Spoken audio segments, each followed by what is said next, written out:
Okay, so we're gonna move on to talk about some movie news here. Drift from the trailers for a little bit.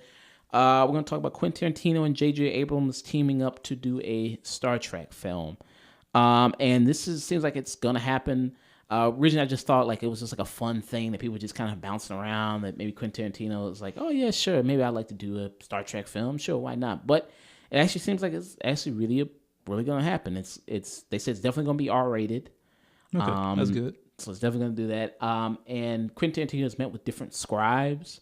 And this is per Deadline. They reported this. And so he's met with different script writers to come in and write the script.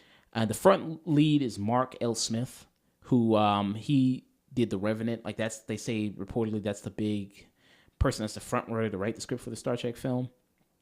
Other people that are also in contention are Lindsay Beer, Drew Pierce, Megan Amram. If you know any of those people at all. Not at all. Okay. Well, they got some good, writing credits under their belt. But Mark Smith is the main guy they're looking at. Would be interesting because Tarantino, usually he writes and directs all his movies. Like, okay, if he's directing, he's writing. So I'm interested to see if they get a writer to do it where he co-write with that guy. Because if he does do that, that'd be the first time since True Romance that he would co-write a script with somebody. Like, that'd be the very first time he would ever do that since then. And what a Tarantino Star Trek movie would look like, especially it being R-rated. Like, why would you need to make it R-rated? Is very interesting. I mean, how many M words do you think you can say in space? Man. I mean, okay, so I will say I'm ecstatic to see him working on something in space where it's like more futuristic. He sticks to the past, doesn't he? What do you mean? I mean, 6 of the past. Like, has anything? Well, I guess certain things have been modern day, but doesn't he really go to the past often? I mean, his last 3 films, Hateful Eight, that was a Western. Yeah. Inglourious Bastards, that was also a World War II film. He also did, what was his other movie? Death Proof was modern day. Like, that was modern day. That wasn't That's forgettable, though. Yeah, that is really, it came out in 2007. Probably was a good movie, but I forgot he made it. Yeah. That was like part of that whole Grindhouse thing that he did. Yeah, I mean, the better of the two. I like Planet Terror better. Actually, I kind of like the Robert Rodriguez Planet Terror. I actually thought that was a lot more fun. Actually, I thought that's fit with what the whole Grindhouse thing was supposed to be. Okay, for me, yeah, Robert Rodriguez. Yeah. So yeah, I mean, sometimes he'll go back to like the last 2 movies he's done that. So with this one. I mean, people have talked about, will he time travel? Will it be like something he goes back to like the 70s, something like that? Maybe the 80s. God, dang it. But I mean, with this, because I know in Star Trek Discovery they have a black female who's the lead there. I wonder, will he do that maybe in the movies? Will there be a black lead he has there as the captain? That'd be the first time we've ever seen that in a Star Trek movie before. I mean, what do you guys? I mean. What are you anticipating from a Tarantino Star Trek film? Like, does that excite you at all? I mean, what are the things you want from it? Not really. I don't care about Star Trek, so okay. I don't really care what he does. So you're asking the wrong person, unfortunately. Okay, okay. So you're not a big Star Trek guy. Okay. I like Star Trek somewhat. I guess Star Trek, Star Wars. I'm watching Star Trek Discovery right now, which is pretty good. I'm enjoying that.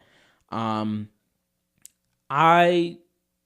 anticipating to see. I thought this was just like something that would come and go, but him actually doing it and them actually putting money behind this, I am kind of interested to see what he would really do with a big movie like this, big franchise movie like this. As long as he doesn't go back to the 70s and 80s, like if he keeps it to the typical Star Trek stuff, I'm very interested. Yeah, I mean, I am very interested as well, and see if he can kind of revitalize the whole Star Trek film franchise as well, because mostly with Star Trek films, they kind of don't really do that amazingly well in the box office. They just, kind of stick to TV. That's where their bread and butter is. Star Wars films is the things that do really big because they're just mostly known as films. Star Trek is known as both, TV shows, a TV show mostly, and then also they've done films. And so it'd be very interesting to see if he can kind of bring that back, if he can like bring tons of people to Star Trek, because the last Star Trek movie, Star Trek Beyond, which I thought was really good. I thought it was the best out of the first Star Trek 2009, Star Trek Into Darkness. I thought Beyond was really good. I thought that was the best of the three, but it didn't really make a whole lot of money. And the Star Trek that made the most money domestically, it was the first one. It was the 2009 Star Trek. It made like $257 million. The one that like had the highest worldwide was Star Trek Into Darkness. That made $467.4 million. So that did, worldwide plus domestic, that did the best. The most, the biggest Tarantino the film that grossed the most money was Django Unchained. That had $425 million, which was another period kind of film he did. That was also kind of like slave film, Western film that he also did. That was like the highest grossing movie he's ever done, which I'm not really a big fan of Django Unchained. Personally, I wasn't really a big fan. I don't hate it, but I just wasn't really all that into it like a lot of people were. It was a pretty good song. I mean, good song. It was a pretty good movie, and I was just listening to the song with Tupac and James Brown, I think. They did a mashup in one where it's like The Big Payback, and I don't even know what song it was from Tupac, but it was pretty good. Long story short, they had it for the trailer and everything. Okay. I think I know what you're talking about. I think I know what Am I wrong? Because I want to get it on till I die. Oh yeah. I know that song that you're talking about. Yeah, I mean, yeah, I thought that was really good for the trailer where they did that. I'm very curious to see what recurring Tarantino actors will come to, like Samuel L. Jackson. Will he come? Will he be like a villain in the movies? That'd be kind of to see, Samuel L. Jackson come. He's a good actor.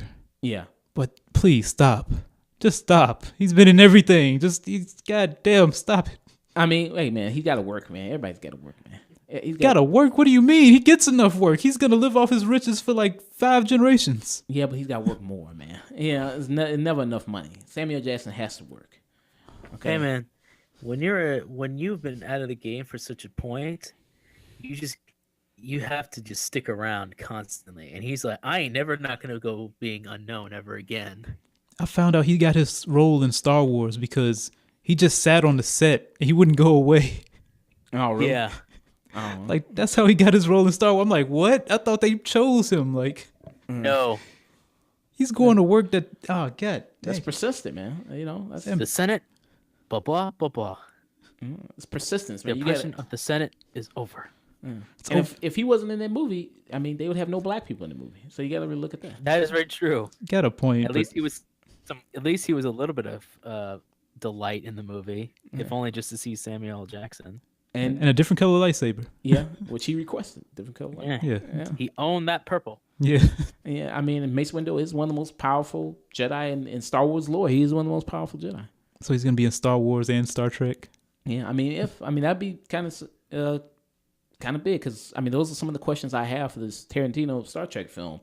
What are the big recurring actors? Is Harvey Keitel, is he going to come in there? Is Tim Roth going to come in there, do it? Wait, Harvey Keitel? I'm just saying... I'm saying that's a question I have. Like, who are the big recurring actors that are gonna, like who usually do Tarantino films are going to come to a Star Trek film? I think Harvey Keitel, I mean, he could show up maybe as an engineer, I don't know. I mean, something. I mean, some recurring guy he always works with, a frequent collaborator.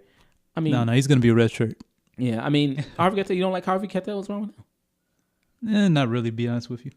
I mean, he's a really great actor, Tim Roth, so if he maybe does it, Uma Thurman, maybe she comes back, maybe she's the lead. That'd be kind of cool to see her as the captain of a starship. I'm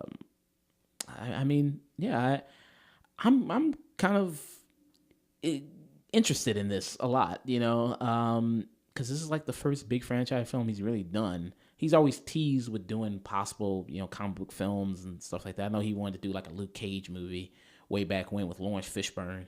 Like he wanted to have him as Luke Cage. Like he toyed around that idea. And he always makes comic book references in his movies, people talking about comic books, something like that. Yeah, Bill was very comic booky. Yeah, Kill Bill was very comic booky, very anime kind of Yeah. influence. Yeah. So I would like to see a trailer at least from this to see like, okay, what, casting wise, who are the people that are going to be in this? Yeah, because this is definitely going to be something people want to see, even if it's bad. It's like I gotta go see this. I think Yes. So what you're going to want to do, man, is type in the word Orville and just look at that. No, I'm just playing.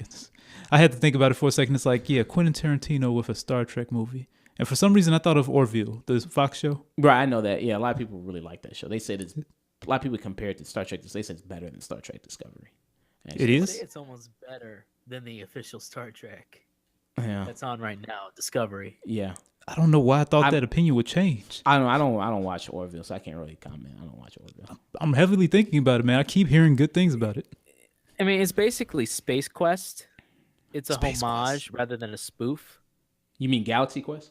Galaxy Quest, yeah. It's more like Galaxy Quest, an homage rather than a spoof. And people who give a crap to the old style Star Trek. And Discovery is trying to be the new, hip J.J. Abrams era Trek. And most Trek fans are like, this isn't Star Trek.